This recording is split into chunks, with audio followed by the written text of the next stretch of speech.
saya rekam lagi ya supaya Anda nanti bisa melihat lagi dan juga supaya Jeffrey bisa mendengar ya, mengikuti kelas kita walaupun dia nggak bisa hadir saat ini. Ya, sebelum saya mulai dengan materi kita, lanjutan dari yang kemarinnya, lanjutan dari konsep dasar sosiologi. Mungkin ada pertanyaan atau apa, ada hal-hal yang Anda ingin sampaikan, sharing juga boleh ya, sharing di luar materi kita juga boleh ya. Kita jadikan kelas ini kelas KTB juga boleh kok. Gimana, adakah yang mau disampaikan? Mungkin nggak ada, atau pertanyaan? Nggak ada? Nggak ada ya, semoga teman-teman sudah membaca materi saya ya, karena lumayan panjang. Oh, suara saya kecil, bagaimana sekarang? Tes. Lumayan? Lumayan, Bu. Lumayan ya.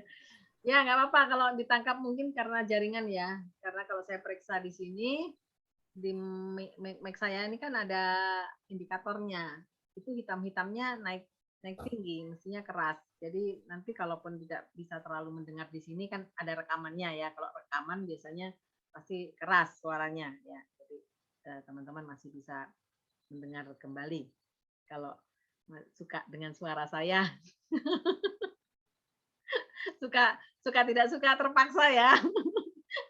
harus diputar ulang kembali ya. Suka, Bu. Ya memang gimana ya, sudah kebutuhan ya. Wah, harus mendengar lagi nih suara Peniken gitu. Padahal suara saya menurut saya ya tidak merdu. Merdu, tapi saya yang Saya nggak merdu. Kenapa Prilly? tapi saya yang sudah rindu, Bu. Soalnya kan beberapa setahun lebih kan saya tidak mendengar suara Ibu, hanya cuma kelas komunikasi 2019. Jadi kapan ya kita bisa kuliah tatap muka ya? Saya pun rindu loh, rasanya aduh capek juga begini. Cuma lihat muka, ya tetap lebih enak, lebih nyaman. Tapi ya memang mau nggak mau ya, dunia ini berubah kembali ya, dunia ini berubah terus-menerus dari zaman dahulu kala. Kita tahu dari zaman dahulu, zaman batu, yang menulisnya di atas batu, di kulit kayu gitu kan. Lalu kemudian berkembang sampai saat ini.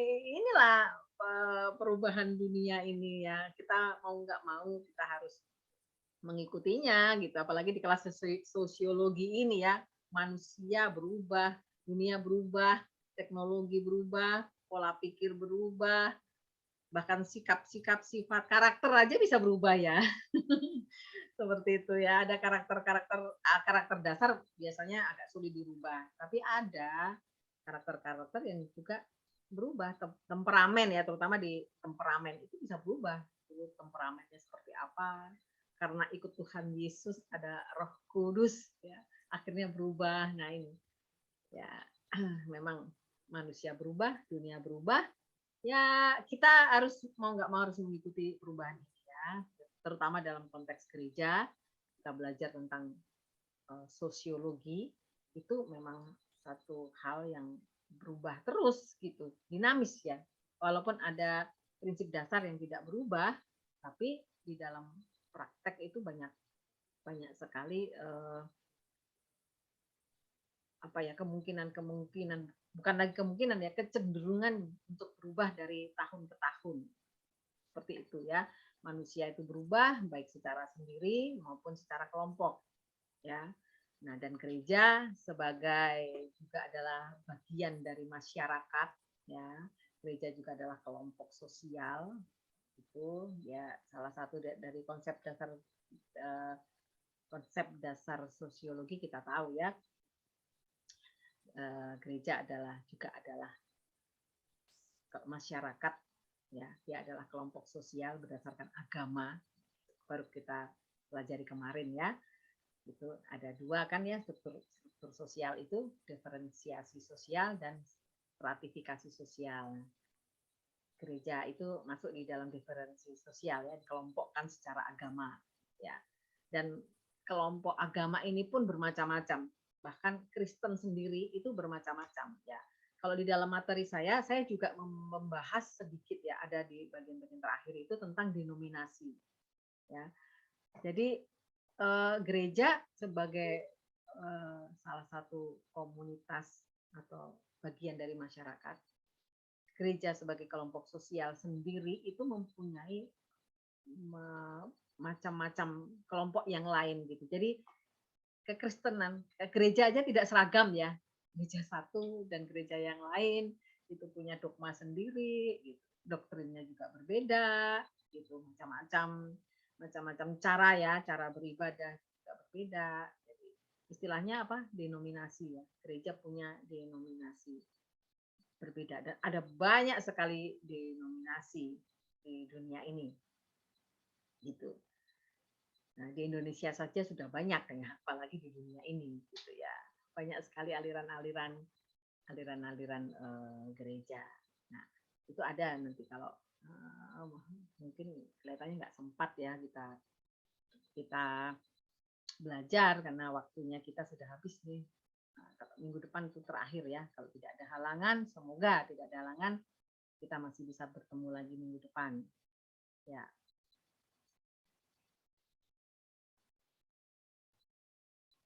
Masih kecil ya suara ya.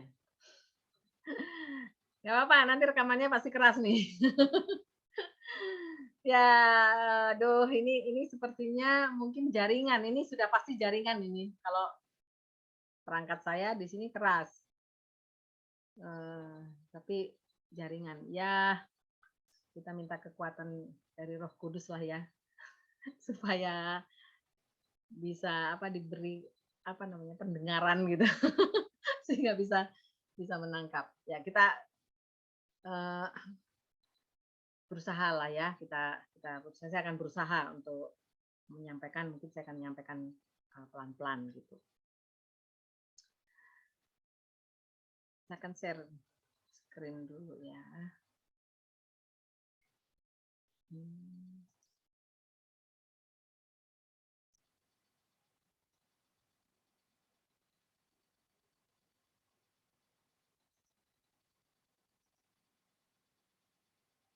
Bentar.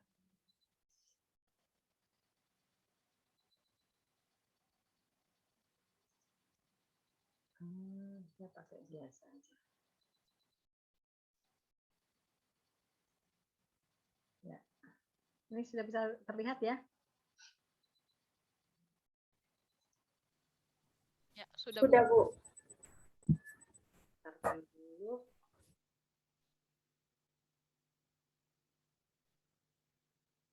Oh. Nah. Jaringan saya di sini pun naik turun. Ini lagi drop. Ini kemarin kita sampai di sini ya, ciri-ciri struktur sosial. Kemudian ini berikutnya. Nah, ini fungsi dari struktur sosial. Ya. Struktur sosial itu mempunyai fungsi yang pertama itu sebagai pengawas sosial.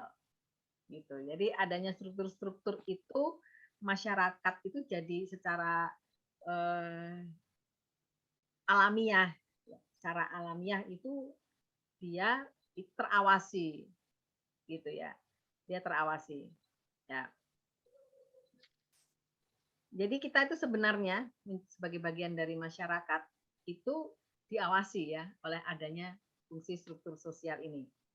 Nah, ya contoh yang sederhana, misalnya kita ini kan bagian dari masyarakat Indonesia gitu ya, atau kita menjadi satu masyarakat atau penduduk di satu daerah tertentu. Ya, lalu di daerah kita itu pasti kan ada pengurusnya ya, ada ketua RT-nya, ya kan, ada ketua RW-nya, ada ketua, kalau saya karena ibu-ibu ya, ada ketua namanya Dasawisma. Saya pun lupa ya, ada Dasawisma itu berarti ada 10, Dasa itu 10 ya. Ada 10 aturan gitu. Saya pun tidak ingat itu apa saja itu ya.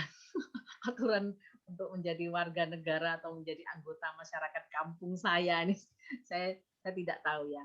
Nah, dengan struktur-struktur ini itu sebenarnya saya secara alamiah saya itu diawasi gitu, oleh struktur ini gitu. Dan saya sendiri menjadi orang sebagai anggota eh, lingkungan saya sendiri secara alamiah juga akan berusaha menjaga sikap saya ya, menjaga menjaga menjaga sikap saya, menjaga diri saya gitu. Kalau ketemu dengan Pak RT misalnya begitu atau Ibu RT gitu kan. Nah, para aparat-aparat pemerintah ini kan punya kewajiban kan dia, punya kewajiban mengontrol dan memperhatikan warganya kan begitu. Ya, misalnya kalau di Dasawisma ini kan salah satunya adalah mengontrol kebersihan, kebersihan dari lingkungan rumah kita. Jadi dia kan akan mengawasi ya para orang-orang yang duduk di dalam jabatan ini, kan dia akan jadi mengawasi rumah-rumah ini, gitu. Nah, jadi apakah setiap rumah itu sudah melakukan kebersihan dan dia punya kewajiban dan hak untuk menegur warganya yang misalnya rumahnya tidak bersih, rumahnya kotor, begitu ya. Dia punya hak untuk menegur, untuk meminta yang punya rumah itu untuk merapikan misalnya ya. Nah, seperti itu ya. Jadi struktur itu jadi mengawasi, jadi mengawasi kita gitu, mengawasi setiap warga-warganya. Dan kita pun sebagai warga secara alamiah pun ya itu akhirnya seperti apa ya, ada satu satu kesadaran untuk taat gitu. Ada satu kesadaran untuk wah ya saya harus harus mengikuti aturan-aturan di dalam kampung saya ini, di kampung saya. Setiap kampung pasti punya aturan ya, aturan-aturan misalnya jam malam ada ya, ada di kampung tertentu itu yang kalau tamu itu hanya boleh misalnya sampai jam 10 malam dia sudah harus harus pulang misalnya, ada daerah-daerah tertentu. Biasanya itu kalau di kampung-kampung gitu ya, itu ada. Seperti di kantor saya itu kan ada kampung ya, masuk ke kampung. Nah, di kampung itu portalnya itu ditutup pada jam 9 malam, portal depan itu. Nah, lalu ada satu pintu portal yang di gang yang lain, masuk dari gang lain, tapi portal utama yang di depan itu ditutup jam 9 malam. Gitu. Nah, itu akhirnya menjadi aturan bagi kita. Berarti tamu hanya boleh sampai jam 9 malam. Nah, kemudian itu menjadi satu peraturan di tempat kami ya. Kami membuat peraturan di sekretariat Persekutuan Mahasiswa Teknik ini, itu kemudian dibuat aturan bahwa jam 9 malam adalah batas akhir semua kegiatan. Karena semuanya harus sudah keluar dari lokasi itu pada jam 9 malam. Jadi sebelum jam 9 dia sudah harus selesai. Biasanya jam 9 kurang 10 itu kita sudah ingatkan ya, 9 kurang 10 menit itu sudah pengawas kantor itu sudah mengingatkan pada peserta yang beracara. Ya, sudah hampir jam 9, nah gitu. Ayo gitu. Gitu. Jadi hanya diizinkan untuk kelompok kecil itu masih diizinkan, itu pun hanya laki-laki. Kenapa? Kenapa laki-laki? Karena penghuninya di situ adalah laki-laki. Jadi tidak mungkin ya perempuan, apalagi masih gadis, perempuan masih sampai malam di tempat asrama laki-laki ya, udah jelas itu melanggar melanggar etika ya. Walaupun itu tidak disampaikan secara tertulis, itu tidak ada peraturan tertulis ya bahwa perempuan itu hanya tidak boleh sampai lebih dari jam 9, itu tidak ada ya. Tapi kita langsung melakukan sendiri gitu. Jadi kadang-kadang aturan itu tidak harus yang tertulis ya, ada juga aturan yang tidak tertulis. Ya. Itu ya berkaitan dengan etika biasanya. Etika sosial itu banyak tidak tertulis gitu. Seperti itu. Ya. Seperti kami ya membuat aturan karena itu tempat tinggal laki-laki, jadi yang kos di sekretariat itu laki-laki. Lalu kami membuat aturan perempuan maksimal jam 9 malam harus sudah keluar dari situ. Itu kan etika sosial dan tidak ada aturannya di kampung itu, tidak tertulis. Tapi kami membuat sendiri berdasarkan ini aturan bahwa jam bukan aturan ya, berdasarkan secara teknis itu portal ditutup pada jam 9. Gitu. Walaupun tidak pernah ada di situ bahwa jam kunjung hanya sampai jam 9 itu tidak gitu. Tapi itulah yang namanya etika sosial, ya, etika sosial. Apalagi kita adalah kelompok minoritas, ya, kelompok minoritas. Jadi tetangga sebelah kanan itu Muslim gitu. Jadi kita harus benar-benar menjaga yang depan ya, kanan dan depan itu Muslim. Baru yang sebelah kiri dan agak ke kiri itu baru yang Kristen. Kalau yang kiri itu, yang sebelah kiri kami itu adalah kepunyaan orang asing. Dia disewakan. Jadi kita lebih bebas karena yang menyewa itu untuk ini bimbingan belajar anak-anak sekolah. Jadi yang masuk ke situ juga orang beragam. Nah, dia pun juga membuat sama dengan kami ya. Pokoknya jam 9 malam harus sudah close, sudah tutup semua gitu. Jadi ada satu namanya etika sosial yang tidak ditulis tapi kita laksanakan. Kita buat aturan itu. Ini yang namanya kepekaan sosial ya. Gitu. Kita memang harus peka ya dimanapun Anda berada, gitu, harus peka terhadap sekitar Anda. Ya. Apalagi nanti kalau Anda mau membuat gereja gitu ya, mau mendirikan rumah ibadah gitu ya. Nah itu mesti peka sekali dengan aturan-aturan yang tertulis maupun yang tidak tertulis. Gitu. Ya. Nah ini yang sering kali kita bermasalah ya gereja itu di sini karena tidak peka dengan aturan-aturan atau etika sosialnya itu gitu. Ya hanya patokannya hanya izin. Ya perizinan sudah oke gitu ya. Sudah. Oke, tapi ternyata itu bukan menjadi utama atau satu-satunya sistem, satu-satunya aturan yang harus perlu dilaksanakan. Ada aturan tidak tertulis tadi itu. Etika sosial namanya ya. Kita mesti peka di situ. Daerah itu bagaimana gitu. Kalau kita mau beracara di situ, bagaimana daerah itu? Ya. Nah ini perlu kepekaan ya. Contoh yang lain ya sederhana. Misalnya kita tinggal di satu kampung gitu, yang mana kampungnya sempit ya, sempit begitu. Jadi dekat sekali dengan rumah tangga masuk-masuk gang-gang begitu. Kemudian kita Kristen, tapi tetangga kita yang berdekatan dengan kita itu adalah Muslim gitu. Nah, kemudian datanglah bulan puasa. Nah, ini aturan tidak tertulis ya, datang bulan puasa. Apakah bijaksana ketika kita membuat acara makan-makan di siang hari saat tetangga kita kiri kanan itu berpuasa? Nah, ini contoh ya. Contoh ya. Itu bisa menimbulkan masalah gitu. Kita tidak bisa mengatakan itu kan urusan kita. Saya tidak puasa, Anda puasa, urusan Anda. Nggak bisa gitu, seperti itu ya. Nggak bisa seperti itu. Itu yang namanya etika sosial. Ya, memang betul itu urusan dia. Dia puasa ya urusannya dia lah. Nah, kita nggak puasa ya suka-suka dia. Tapi itu tadi ya, kita perlu kepekaan sosial. Nah, kita perlu menjaga etika di dalam hidup bermasyarakat. Gitu. Jadi kalaupun mengadakan acara ya sebaiknya malam hari yang pakai makan-makan begitu ya, malam hari gitu supaya tidak menimbulkan rasa tidak nyaman bagi saudara-saudara kita yang Muslim yang sedang berpuasa. Ya walaupun itu urusan masing-masing gitu, urusan dia, tapi kita tidak bisa begitu sebagai bagian dari masyarakat. Ini ya.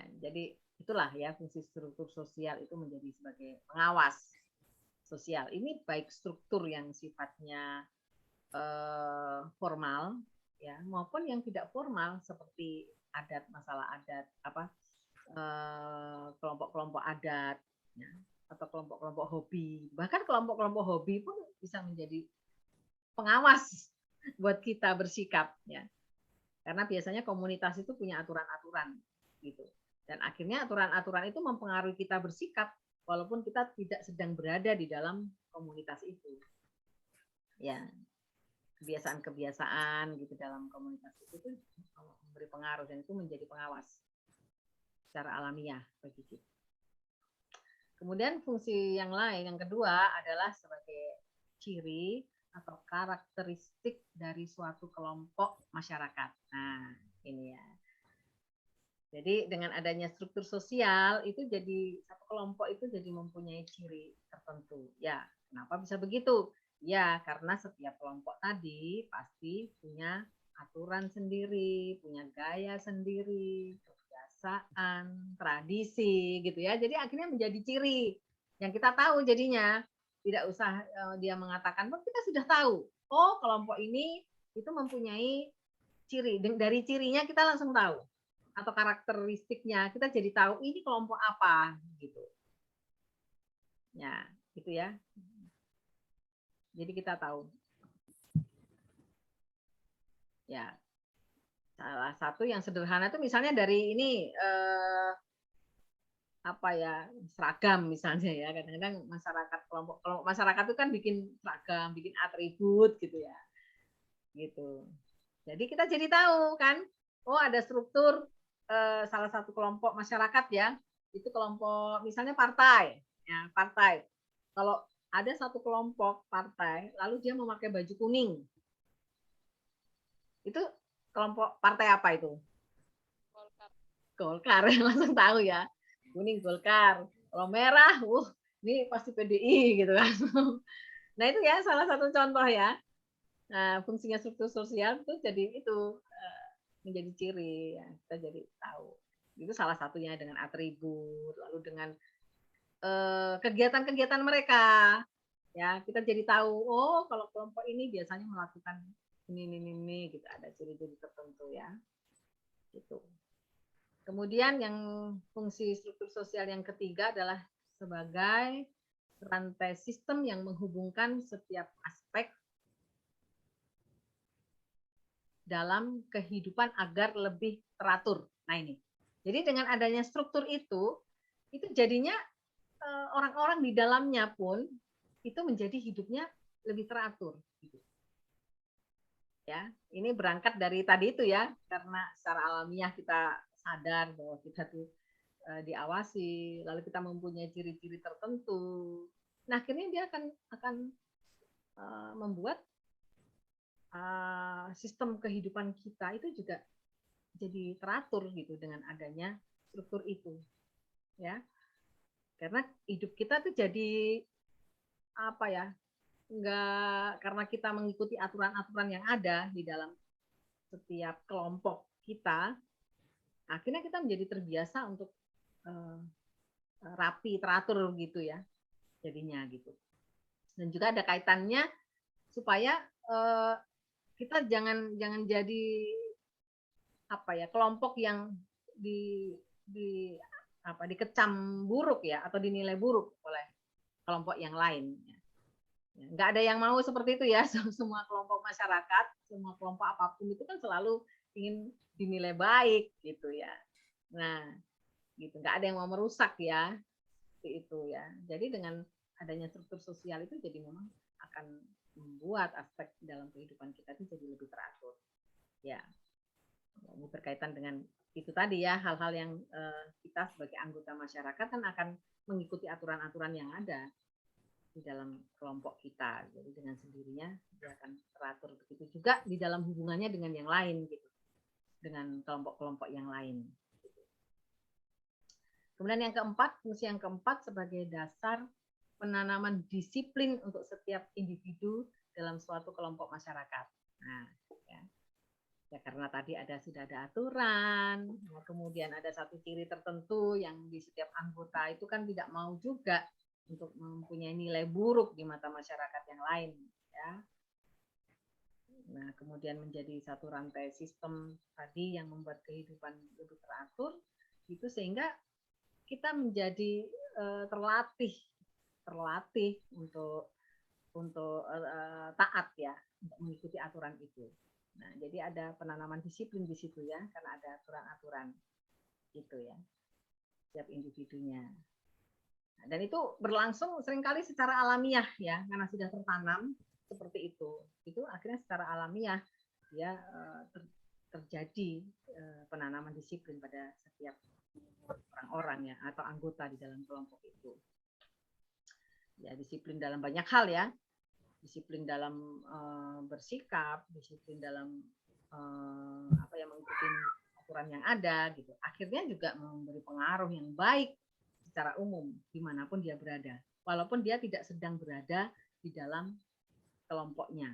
Ya, misalnya dia sedang berada di luar kelompoknya. Ya sama halnya lah seperti di gereja. Ini paling kelihatan ya di gereja. Ya, gereja punya aturan.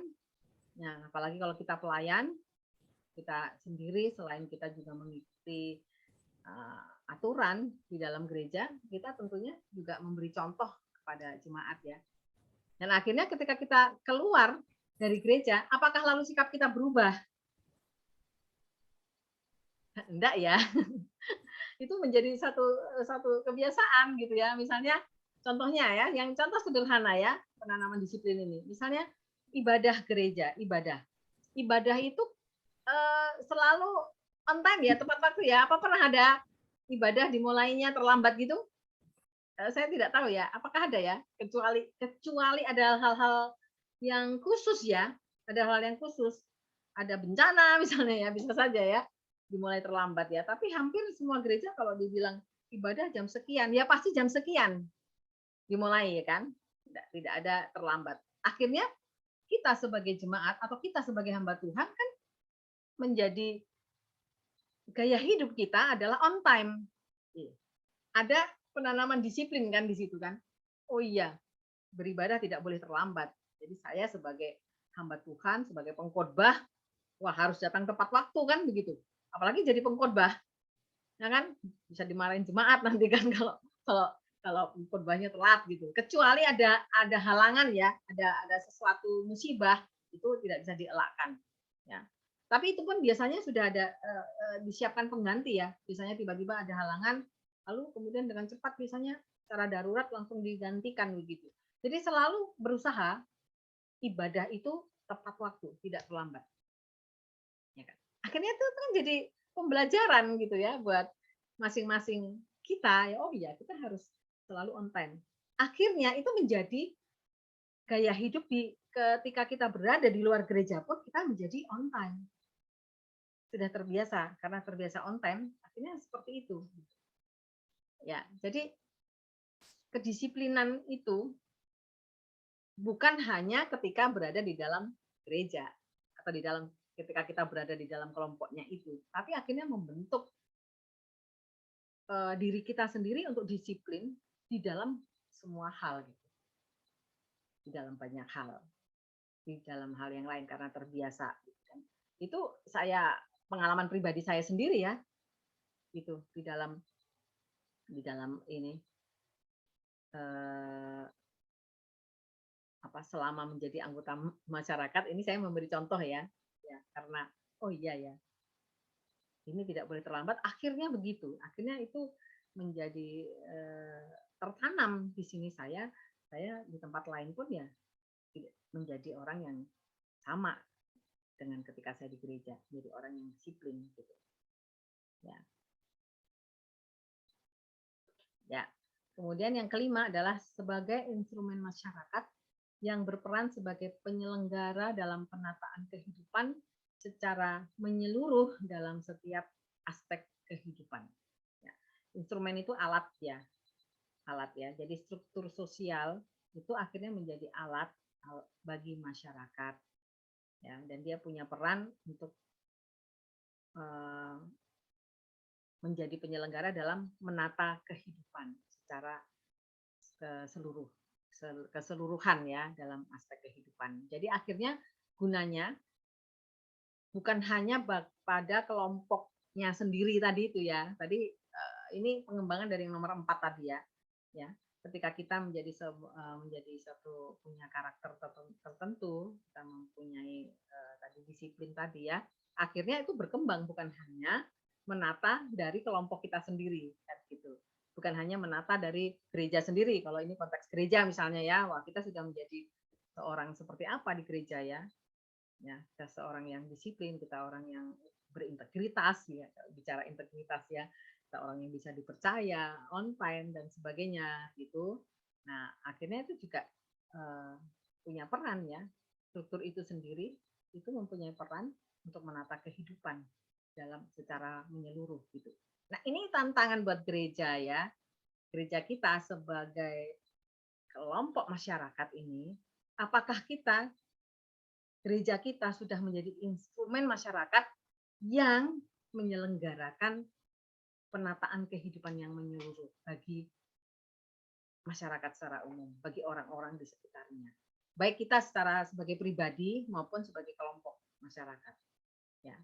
Jadi kita harus belajar ya, teman-teman, sebagai bagian dari gereja itu, apalagi kalau kita adalah orang-orang yang punya peran besar di gereja itu, ya, kita menjadi pemimpin gereja, kita benar-benar harus selalu merenungkan ini ya.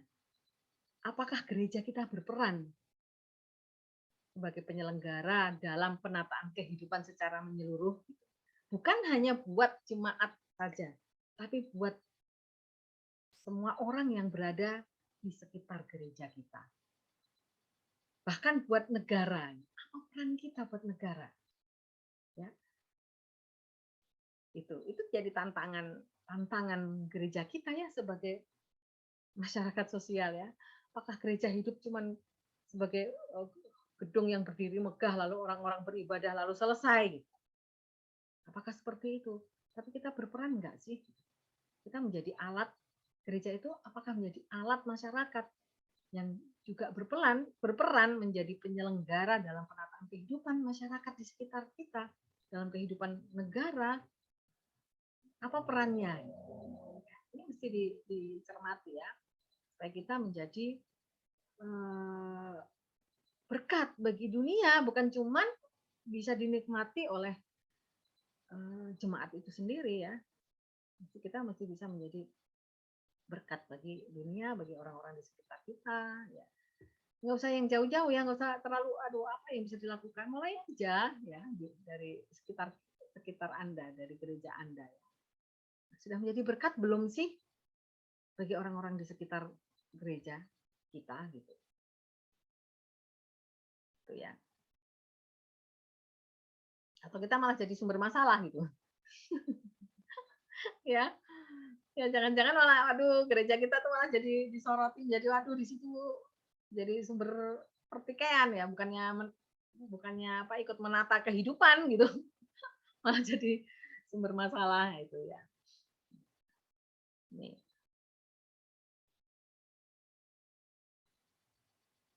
Sampai di sini adakah pertanyaan? Atau pernyataan?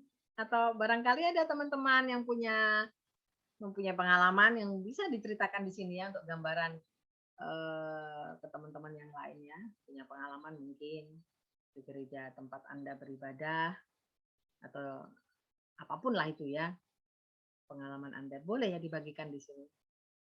Apakah ada mau berbagi cerita?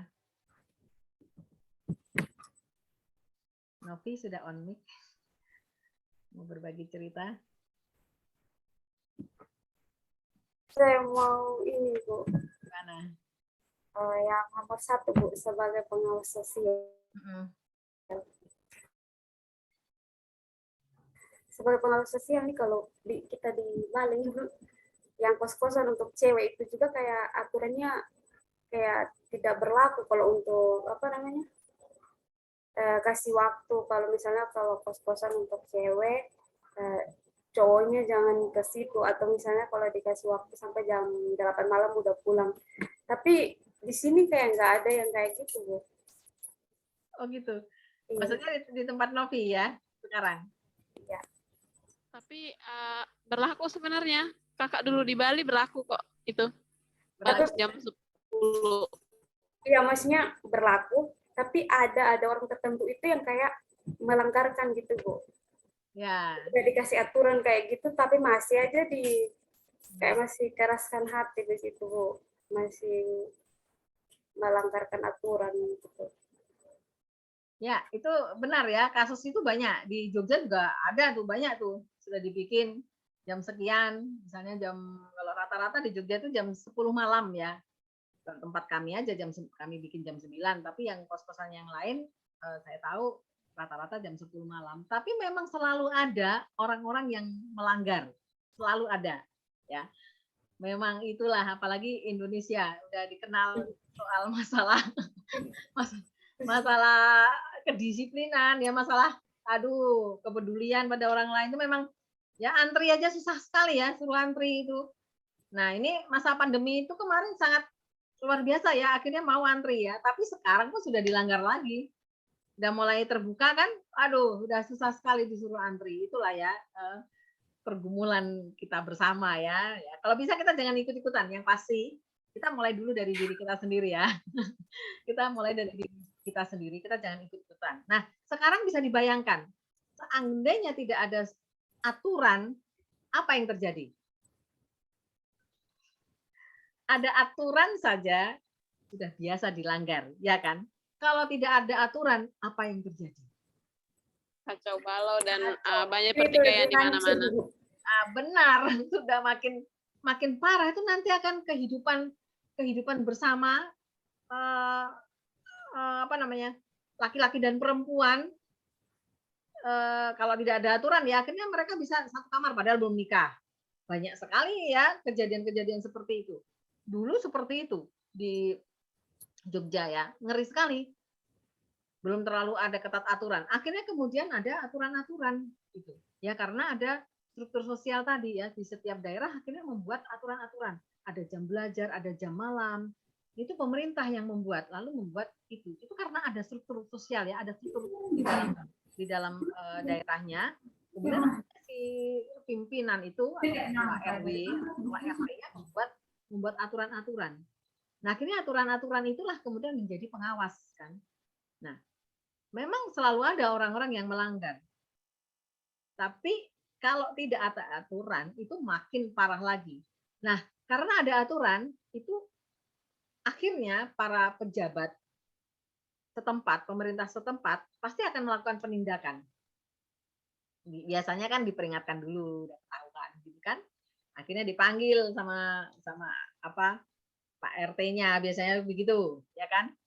Dipanggil sama Pak RT-nya. Ini loh kita sudah buat aturan-aturan, Anda harus mengikuti ini. Nah itu, makanya dia berfungsi sebagai pengawas sosial jadinya. Gitu.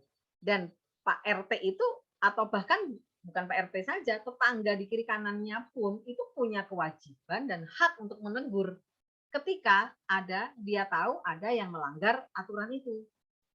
Biasanya kan begitu. Ada aturan-aturan begitu yang dilanggar, lalu tetangga kiri kanan lapor ke Pak RT. Biasanya melalui ada keamanan ya, biasanya ada ya, keamanan kampung kan. Nah, dia akan lapor ke keamanan kampung.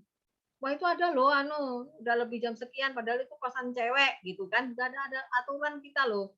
Itu ada cowok sampai jam 10 malam. Nah, akhirnya diperingatkan dia.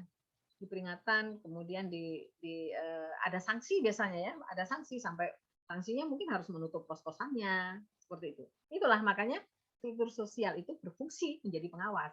Kalau tidak ada itu makin kacau lah, ya makin tidak tahulah kehidupan. Dan sempat terjadi itu seperti itu di banyak tempat di Jogja itu sangat tidak ada aturan-aturan ya. Memang ada aparat itu selalu ada ya, ketua RT pasti ada ya, tapi tidak berfungsi dengan benar gitu, tidak berfungsi dengan seharusnya. Sehingga banyak sekali zaman saya masih muda dulu ya, zaman saya masih muda itu, aduh banyak sekali tempat-tempat yang itu kos-kosan, tapi akhirnya malah dijadikan untuk hidup bersama laki-laki dan perempuan yang belum menikah. Maka zaman itu kasus orang yang hamil di luar nikah itu banyak sekali. Nah, itu udah kejadian puluhan tahun yang lalu ya. Lalu kemudian mulailah pemerintah membuat, setelah dilihat oh, seperti ini ya terjadi nih, waduh banyak kos-kosan tidak benar. Nah, akhirnya mulailah dibuat aturan-aturan. Itu karena ada struktur sosial ya kan, ada struktur sosial yang kemudian dia membuat aturan.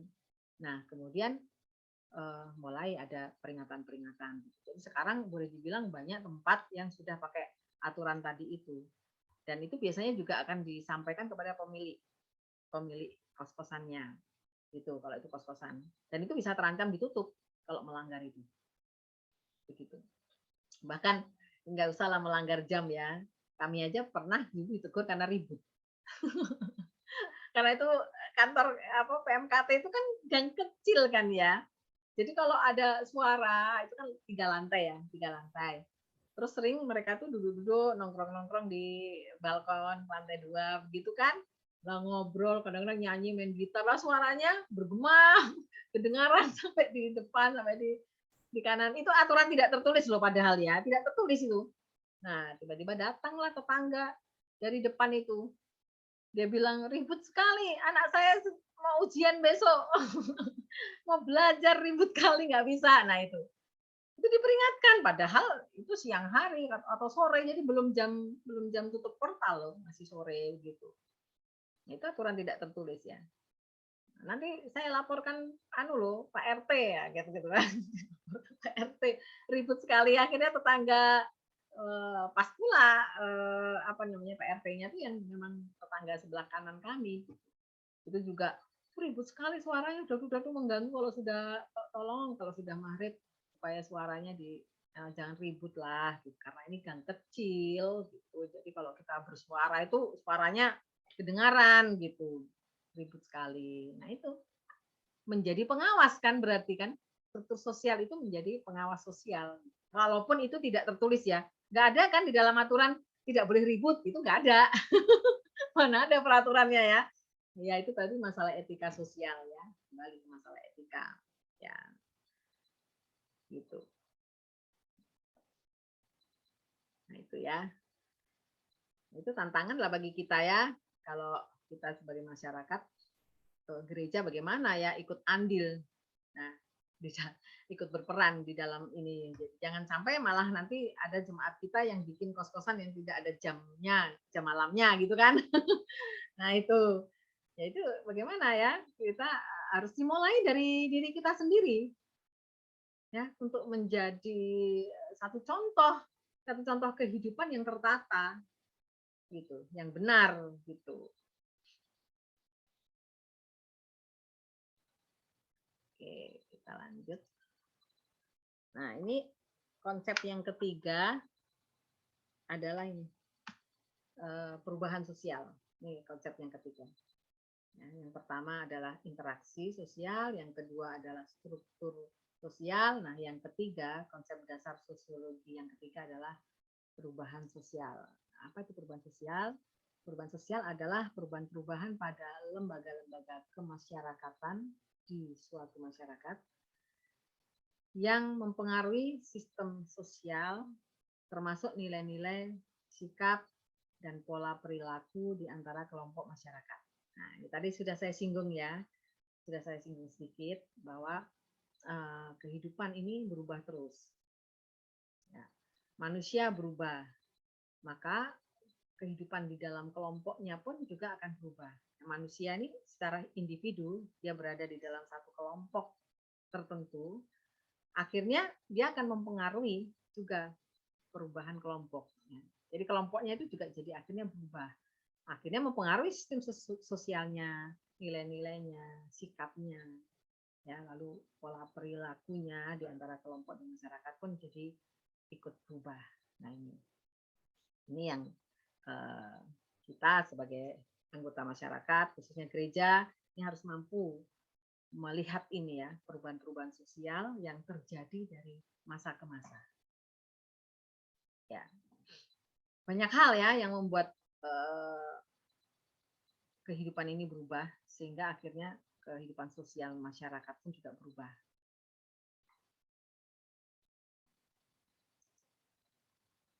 Nah, ini. Ada 4 teori. Teori perubahan sosial, itu ada 4, yaitu teori evolusi, teori konflik, teori siklus, dan teori linier. Teori evolusi, ada yang tahu kira-kira ini apa? Ini pelajaran zaman SD ya, sepertinya ya, tentang evolusi. Ada yang masih ingat nggak pelajaran SD yang diungkapkan Charles Darwin dulu itu kan ya? Salah satunya ya itu tentang evolusi manusia, kayak kalau Darwin dulu kan mau menceritakan tentang evolusi manusia.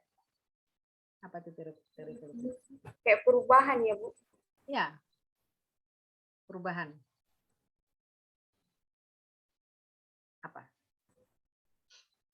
Ada yang sudah buka ini saya, materi saya?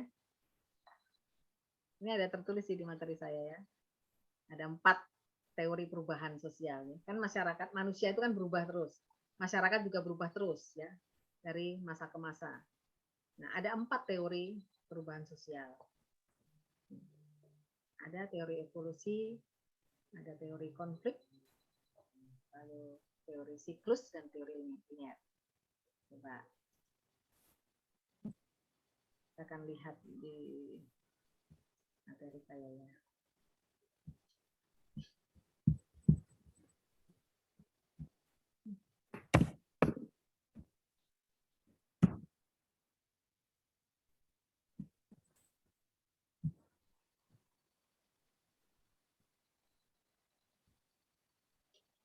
Teori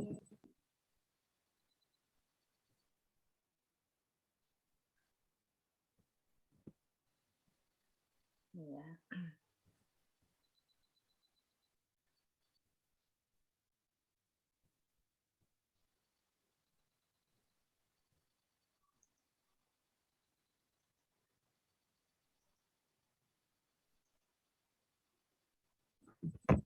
Bisa kelihatan ya. Ini ada di halaman berapa nih ya? Halaman 39. Halaman 39.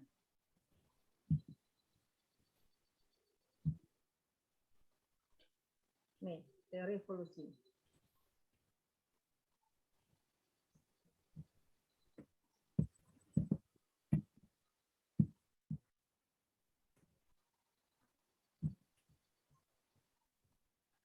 Teori ini melihat perubahan sosial adalah perubahan yang terjadi pada pengorganisasian masyarakat, khususnya dalam hal pembagian kerja.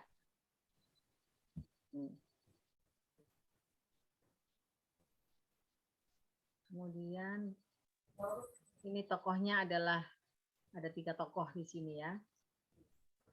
Nah, salah satu pemikiran dari Emil Durkheim ini, perubahan sosial ini adalah perubahan masyarakat dari solidaritas mekanik menuju solidaritas organik ya, yang ditandai dengan adanya pembagian kerja. Nah ini, jadi di sini perubahannya itu dari adanya, dipengaruhi oleh adanya pembagian kerja. Gitu. Ya, yang awalnya pembagian kerjanya itu adalah sederhana dan masih bersifat kekeluargaan. Itu awalnya seperti itu. Lalu kemudian ketika semakin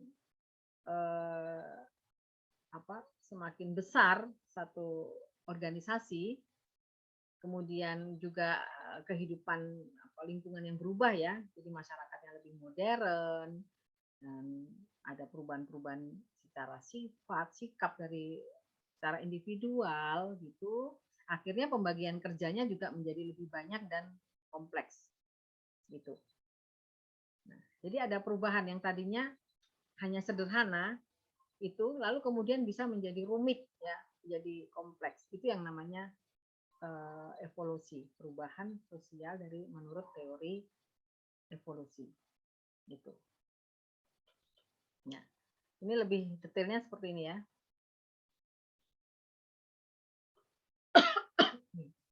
Ini adalah perubahan dari masyarakat yang lebih sederhana menuju ke masyarakat yang kompleks.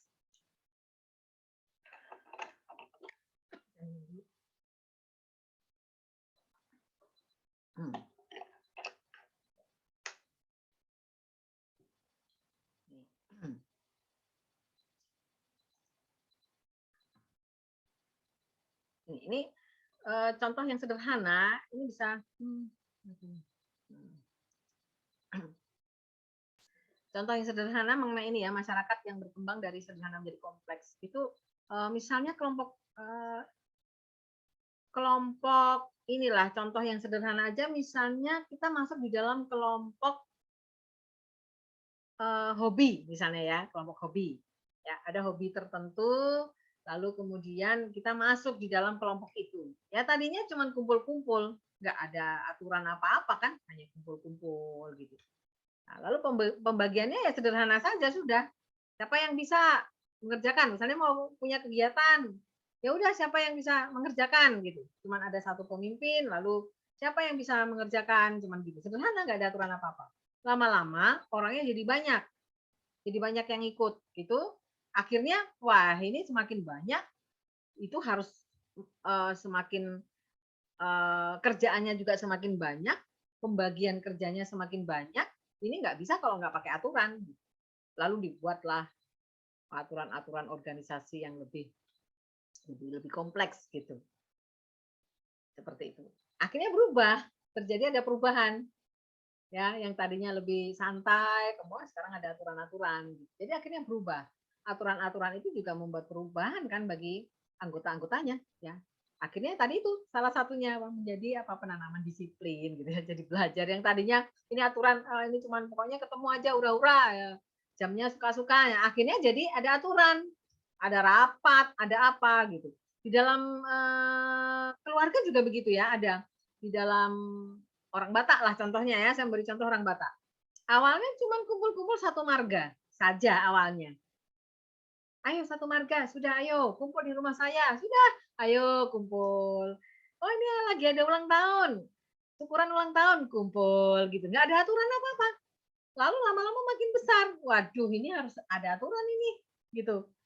Lalu dibuatlah aturan anggaran dasar dan rumah tangga istilahnya, dibuatlah ADART. Akhirnya tidak sederhana lagi gitu. Ada aturan lalu dibuatlah, wah ini harus ada iuran bulanan yang tadinya nggak ada itu. Gitu. Lalu dibuat iuran bulanan. Iurannya untuk apa ya? Digunakan untuk berbagai macam kegiatan dari organisasi itu. Ini contoh teori evolusi ya.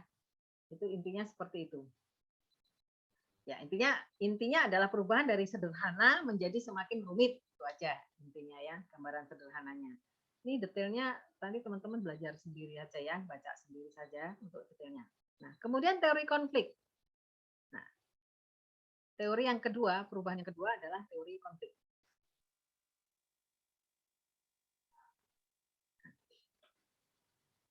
Teori konflik ini adalah begini, perubahan sosial terjadi karena adanya konflik. Itulah. Sederhananya seperti itu. Ya. Ada konflik gitu. Kemudian membuat terjadi perubahan sosial jadi. Ya. Dan biasanya konflik itu terjadi, ini catatan saya adalah konflik sosial itu terjadi karena adanya pertentangan antara kelas sosial, di mana kelompok yang lebih kuat cenderung mendominasi kelompok yang lebih lemah. Ya. Tapi banyak hal ya, konflik-konflik sosial itu banyak penyebabnya. Gitu. Ya. Tapi awalnya biasanya seperti ini.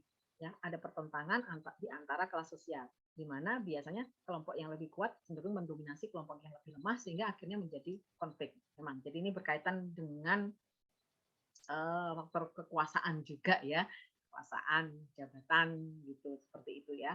Akhirnya menimbulkan konflik. Nah, konflik itu akhirnya membuat ada perubahan-perubahan sosial seperti itu.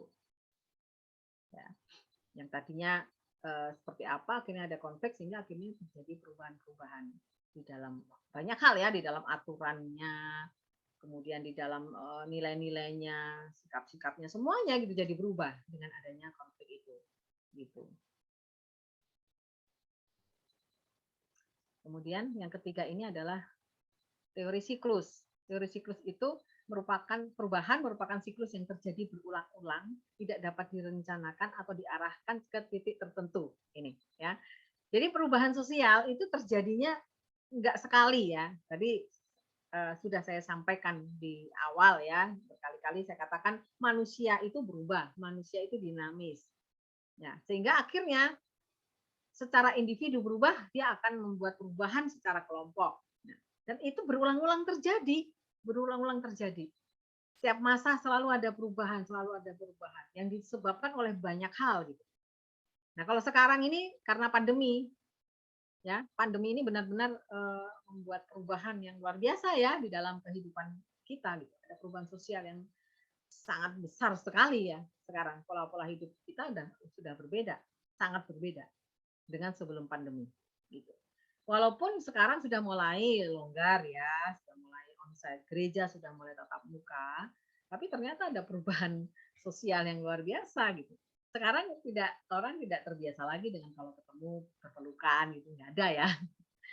Gaya kita bersalaman tuh beda. Kalau dulu kan bersalaman ya begini ya, kasih tangan bersama gitu, kalau nggak malah berpelukan. Kalau sekarang gimana? Gaya salaman kayak ngajak berantem ya gini ya. Sekarang kalau bersalaman bahkan begini aja enggak ya. Telapak tangan pun itu sudah nggak mau orang kena. Jadi udah gini dia.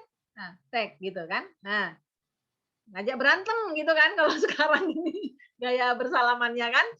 Nah, itu pun setelah itu apa? Langsung ngambil hand sanitizer, semprot. Gini ya. Saya pun jadi kemana-mana saya bawa hand sanitizer gitu. Kalau sudah bersentuhan sama orangnya tetap semprot lagi gitu. Seperti itu. Nah, mungkin karena corona, Bu. Iya, makanya karena corona. Jadi ternyata virus corona itu sudah membuat perubahan yang luar biasa ya. Itu. Dan itu terus menunjukkan betapa tiap masa itu selalu ada perubahan ya. Tahun 2019 sudah berbeda dengan tahun 2020, berbeda lagi sekarang tahun 2021, tidak tahu lagi nanti 2022 seperti apa perubahannya. Ya. Nah, itu terjadi berulang kali, itu tidak dapat direncanakan. Kita tidak bisa merencanakan tahun depan kayak gimana, nggak bisa. Itu. Ya. Dan juga nggak bisa diarahkan ke titik tertentu. Misalnya, oh nanti kehidupan sosialnya kan seperti ini, seperti yang kita inginkan, harus seperti ini. Itu tidak bisa. Gitu. Pasti ada perubahan yang itu tidak bisa direncanakan, tidak bisa diarahkan harus seperti ini. Gitu. Ya. Kemudian teori linear. Menurut teori ini, perubahan bergerak menuju tahapan atau titik tertentu. Pandangan ini juga menganggap bahwa perubahan bisa diarahkan atau direncanakan. Nah ini pandangan yang agak sedikit berbeda ya. Ini teorinya berbeda ya. Menurut ini, dia bergerak menuju tahapan tertentu. Menurut ini ya, menurut teori linear, itu bisa diarahkan. Tapi ini pendapat ahli ya, salah satu ahli. Itu berpendapat seperti ini. Bisa kok diarahkan. Tapi faktanya bisa nggak diarahkan? Sukar ya. Jadi sepertinya teori siklus yang lebih bisa masuk akal ya secara fakta ya. Tapi mungkin ada hal-hal yang memang bisa diarahkan tapi tidak bisa secara umum. Itu tidak bisa secara umum atau secara mutlak itu bisa diarahkan. Itu tidak bisa. Nah, tapi secara umum mungkin masih bisa gitu karena ada sesuatu aturan yang tentunya punya maksud tertentu ya suatu kelompok membuat aturan kan pasti punya rencana punya maksud tertentu ya. Nah oke, kita membuat perubahan ini ada apa nilai-nilai ada hal-hal yang mau kita buat ya kita akan buat perubahan yang bisa direncanakan secara prinsip ya. Kita merencanakan nanti kita akan mencapai titik tertentu. Tetapi di dalam pelaksanaannya, di dalam realita atau fakta, itu ternyata sangat banyak yang mempengaruhi sehingga akhirnya rencana itu buyar. Ya, maunya begitu ya, maunya direncanakan gitu. Memang boleh saja berencana ya. Ini bagus juga ya. Artinya begini, teori ini bisa dipakai, tapi tidak bisa mutlak. Gitu. Ya, misalnya teori dari keluarga, dari kumpulan keluarga tadi ya, itu membuat satu aturan-aturan yang dia mempunyai rencana. Nanti kita akan membuat acara begini, nanti iuran begini gitu. Udah ditata, arahnya sudah jelas, ada satu titik yang mau dituju. Kita akan menjadikan keluarga ini, kumpulan keluarga ini itu menjadi keluarga yang seperti ini. Itu sudah jelas, ADART-nya ada. Tapi akhirnya apa yang terjadi? Gara-gara pandemi, buyar semua. Tahun 2020 tidak ada satupun rencana yang bisa dilaksanakan, ya kan? Itu satu fakta gitu ya. Satu fakta. Ya. Nah, ini teori yang menganggap perubahan bisa direncanakan. Iya benar. Secara teori iya, perubahan itu bisa direncanakan. Gitu. Bisa menuju satu titik tertentu. Tetapi secara fakta, teori ini itu sulit dilaksanakan karena faktanya ternyata banyak hal yang bisa berubah. Artinya, perencanaan ini ternyata tidak bisa mutlak. Ya, dalam banyak kejadian tidak bisa mutlak persis bisa dilaksanakan. Gitu. Ini. Jadi ini hanya bisa dilakukan ya apa ya namanya secara umum saja ya, secara umum ya bisa kita merencanakan mencapai satu titik tertentu secara umum. Tapi untuk pelaksanaannya tetap tidak bisa mutlak dilaksanakan. Sangat situasional sekali, akhirnya tergantung situasi juga ya pada saat itu.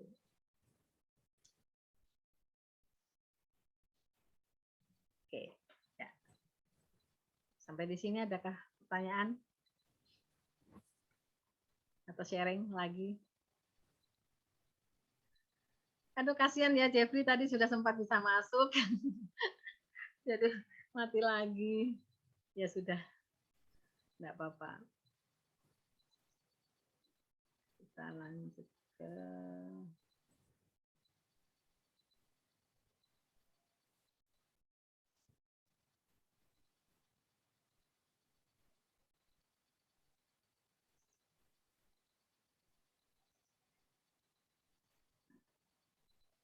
ya kembali ke sini ini tadi ya. Udah ya, ini ada empat teori gitu.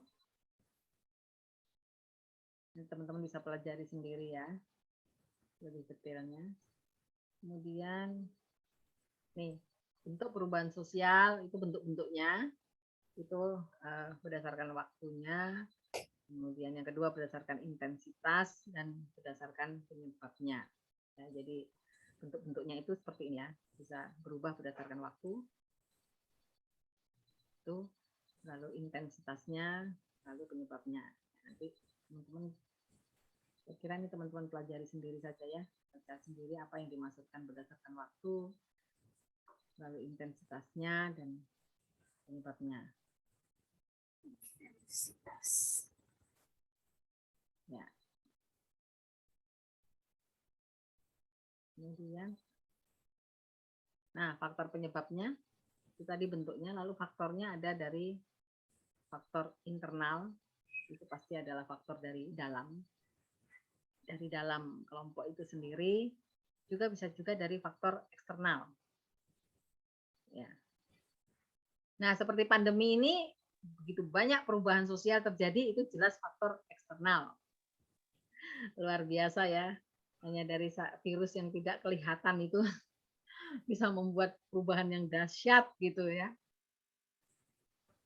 Ya, perubahan gaya hidup, perubahan banyak ya, perubahan juga ini loh sikap-sikap kita ya juga berubah ya. Kita memandang hidup ini jadinya juga berubah gitu. Lalu banyak pembelajaran ya, banyak sekali pembelajaran dari pandemi Covid ini karena si corona ini ya.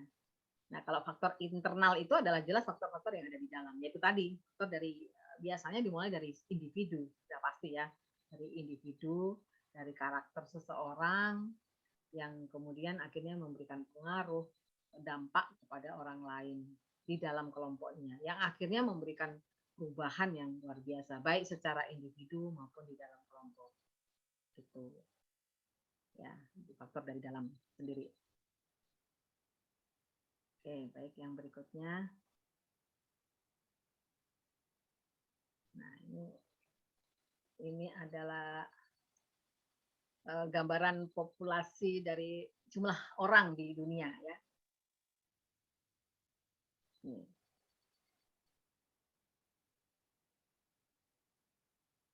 Populasi jumlah orang di dunia.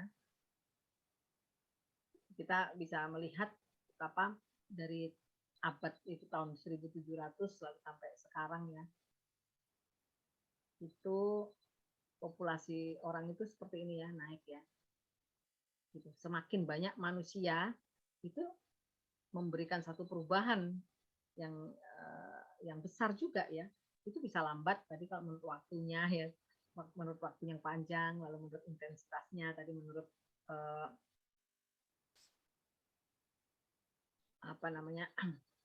begitu pertambahan manusia tadi ya, begitu banyak gitu.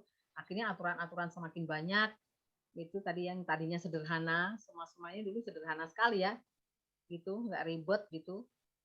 Lama-lama semakin ke sini semakin banyak orang, semakin juga membuat perubahan yang besar gitu. Ini sangat mempengaruhi ya, pertambahan penduduk itu juga menjadi mempengaruhi perubahan sosial masyarakat.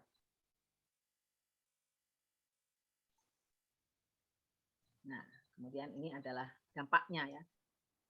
Nah, kita diskusi saja di sini ya. Perubahan sosial memberikan dampak positif dan juga dampak negatif. Nah, kita diskusi saja di sini ya. Kira-kira apa ya dampak positif dari perubahan sosial? Contohnya apa? Contoh dampak positif dan negatif dari perubahan sosial. Dampak positifnya. Kalau dari saya, kalau dari dampak positifnya sekarang, misalkan kalau zaman dulu kan harus pakai kayak berita gitu kan, kayak kita yang semisal orang yang di rantauan, kalau dulu kan harus pakai surat dan perlu butuh beberapa hari suratnya sampai. Yeah. Sekarang teknologi, dengan adanya teknologi seperti contohnya handphone, mempermudah kita berkomunikasi sama mempermudah kita mengetahui berita kayak gitu. Yeah. Terus kalau dampak negatifnya, kalau zaman sekarang kan udah masa kebebasan berinteraksi apa aja. Kadang-kadang kayak macam teknologi gitu kan, kayak YouTube atau apa kan, kadang-kadang ada orang yang membuat konten yang tidak sesuai seperti itu, atau yang tidak sepatutnya dia buat, dia lontarkan ke situ, dan nanti jadi perubahan negatif bagi anak-anak contohnya yang menonton, karena kan kayak YouTube itu tidak maksudnya tidak hanya cuma untuk orang tua, untuk remaja kayak gitu, tapi umum kan. Jadi kayak misalkan dampak negatifnya itu kayak anak-anak mengikuti konten itu dikiranya itu bagus, kalau tidak ada kayak pengarahan yang lebih bagus, macam kayak buat kontennya arahan yang nggak bagus, nanti jadi contoh buruk buat anak-anak untuk yang menontonnya seperti itu. Ya. Tapi kalau untuk dampak positifnya itu kita mendapat informasi-informasi yang penting di dalam situ, kayak gitu, Bu.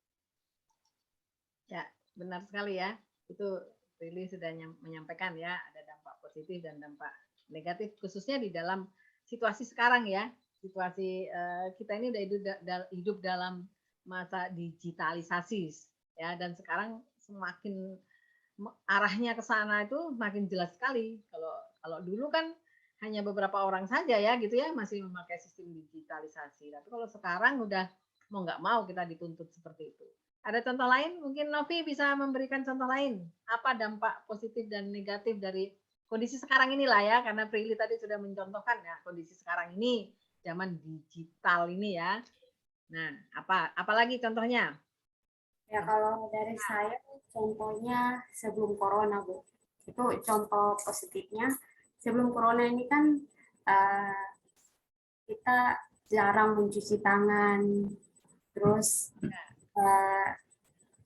jarang berkumpul. Tapi setelah corona kita kayak lebih jaga kebersihan, Bu. Lebih jaga kebersihan. Terus kalau kumpul sama keluarga itu setiap hari, Bu, kita kumpul, karena yang mau kerja juga kan kayak lapangan pekerjaan itu kan ditutup atau dikasih diawasi gitu, ada waktunya untuk bekerja dan tidak. Jadi kayak ya dampak positifnya kita bisa ngumpul bareng keluarga, kita bisa lebih menjaga kebersihan. Kalau dampak negatifnya kayak posisi sekarang masa pandemi ini kan kebanyakan masyarakat di daerah-daerah tertentu mereka kayak manfaatkan PCR. Oh, ya. Ya, Ya benar-benar. jadi bukan dari pemerintah pusat yang Ya. mengizinkan, tapi dari daerah sendiri, dari daerah-daerah tertentu yang membuat sendiri untuk dapatkan keuntungan gitu, Bu. Jadi kayak buat yang mau pulang kampung juga kan kesusahan, termasuk yang jangan kan yang mau pulang kampung, yang mau jalankan untuk misi pelayanan juga agak repot, Bu, karena PCR ini kayak kita tes PCR terus kadang nggak keluar nama kita, Bu. Kalau kita mau berangkat itu kayak nggak keluar, jadi buang-buang juga kita beli tiket kan, buang-buang uang gitu, Bu. Iya, benar. Ya, bagus ya. Dua-duanya udah memberi contoh yang bagus. Ya, kalau sekarang ini kita jadi sadar sehat ya. Kesadaran akan kesehatan itu jadi lebih besar. Itu dampak yang sangat positif sekali ya. Positif sekali. Sadar kesehatan, kemudian menghargai orang lain. Sekarang kan sudah gara-gara ada aturan itu jadi budaya ngantri. Udah mulai, kalau dulu kan semua mau main serobot gitu kan, mau duluan. Oh, sekarang tidak bisa gitu. Masuk ke mall ada batasnya ya. Begitu udah jumlah orang sekian, stop, nggak boleh masuk. Ya sudah, harus mau nggak mau. Nah, akhirnya itu menjadi perubahan sosial ya. Orang yang tadinya terburu-buru, tadinya nggak mau tahu, nggak mau ngantri, itu terjadi perubahan di dalam kehidupannya. Gitu. Itu tadi ada penanaman nilai-nilai yang baru, penanaman disiplin tadi ya. Orang jadi belajar gitu. Jadi belajar dari keadaan gitu. Ya itu namanya learning by doing gitu ya. Tidak ada kelasnya, tapi orang jadi belajar gitu. Belajar menghargai orang lain, belajar disiplin gitu. Ya itu ya, jadi sadar kesehatan, kemudian eh, pola hidup jadi lebih baik ya. Pola hidup lebih baik. Kemudian ada satu lagi dampak positif yang luar biasa. Kehidupan hedonisme, konsumtif. Kan jadi karena nggak bisa belanja, nggak bisa hangout, nggak bisa nongkrong-nongkrong di kafe gitu kan. Akhirnya jadi perubahan orang jadinya kalau nggak penting sekali dia nggak akan keluar. Akhirnya orang jadi lebih hemat, ya kan? Kalau dulu, apalagi di Jogja nih banyak tongkrongan. Aduh, asal weekend pikirannya sudah hari Sabtu aku ngapain ya? Oke, hari Minggu ke gereja. Hari Sabtu ngapain? Kalau enggak atau minggunya pulang gereja ngapain? Pikirannya kan mumpung ke kota jalan-jalan ya kan. Akhirnya nggak tahu uangnya ada pemborosan di situ. Nah, gara-gara ini kan ada jadi perubahan sosial ya yang besar, yang cukup cukup signifikan gitu. Itu dia jadi mikir, jadi mengurangi bepergian, mengurangi belanja, ya karena nggak bisa jalan-jalan, nggak bisa ke mall, kan jadi agak mengurangi gitu ya, mengurangi untuk kehidupan yang hura-hura, yang apa ya, cuman berhura-hura begitu ya. Ya, kehidupan hedonisme namanya ya, gitu. Akhirnya apa? Terjadi orang akhirnya hidup hemat sekarang. Ya, hidup hemat. Kemudian ada banyak perubahan-perubahan sosial. Secara kerohanian juga begitu ya. Akhirnya lebih bisa memaknai bahwa apapun rencana kita, kalau Tuhan sudah berkuasa, berdaulat, menyatakan kehendaknya, ternyata ya buyar semua gitu. Termasuk ya kita memang cukup sedih dengan kejadian 2020, tahun 2020 begitu banyak kematian ya. Kematian yang orang akhirnya tidak bisa diobati lagi. Bahkan yang bukan karena COVID ya, kematian yang bukan karena COVID. Karena apa? Karena penuhnya rumah sakit. Sehingga dia datang ke rumah sakit tidak bisa tertangani lagi kan, akhirnya meninggal. Jadi banyak yang meninggal bukan karena COVID, tapi karena tidak mendapat tempat rawat di rumah sakit. Ini di Jogja kemarin sempat mengalami seperti itu. Jogja mencekam sekali, merah semuanya ya, daftar merah karena rumah sakit penuh. Gitu. Jadi banyak orang meninggal bukan karena COVID, tapi meninggal karena sedihnya karena tidak mendapat tempat atau antrian untuk dirawat karena UGD pun penuh. Gitu. Jadi akhirnya menimbulkan satu pola hidup yang baru bagi semua orang ya. Wah, berarti aku harus benar-benar menjaga kesehatan, menjaga supaya tidak sakit, menjaga supaya tidak usah ke rumah sakit atau ke dokter. Gitu. Yang tadinya ke dokter jadi satu hobi ya. sedikit-sedikit ke dokter, sedikit-sedikit ke dokter, kayak gitu kan? Gitu. Ya akhirnya sekarang ya orang belajar secara kerohanian jadi apa? Belajar berserah diri juga ya, karena takut takut ke dokter kan. Takut ke rumah sakit nanti malah, aduh ke rumah sakit jangan-jangan malah kena COVID gitu kan. Ya akhirnya secara kerohanian juga ada perubahan ya. Dia menjadi lebih berserah ya, berserah pada Tuhan. Lebih menyiapkan diri untuk ya sudah pasrah saja. Itu sangat berpengaruh besar ya. Secara kerohanian ini ada perubahan seperti itu ya, secara sosial juga akhirnya berpengaruh ya. Itu positifnya ya. Tapi negatifnya memang kita jadi tidak kenal orang. Kita cenderung jadi orang yang egois ya, egois gitu. Akhirnya ya sudah bekerja di kamar, kita berada di kamarnya masing-masing, kita bisa di situ berjam-jam, akhirnya keterusan. Dan kita bebas tadi seperti Prilly bilang ya, bebas membuka YouTube apa saja tanpa saringan gitu kan. Itu sebenarnya bahaya juga ya, bahaya luar biasa, itu juga bisa membuat dampak yang luar biasa besar negatifnya gitu. Terutama bagi anak-anak ya. Gitu. Karena tugas-tugasnya semua pakai internet. Ya, apakah orang tua bisa mengontrol anaknya membuka situs apa gitu, membuka apa di YouTube gitu kan.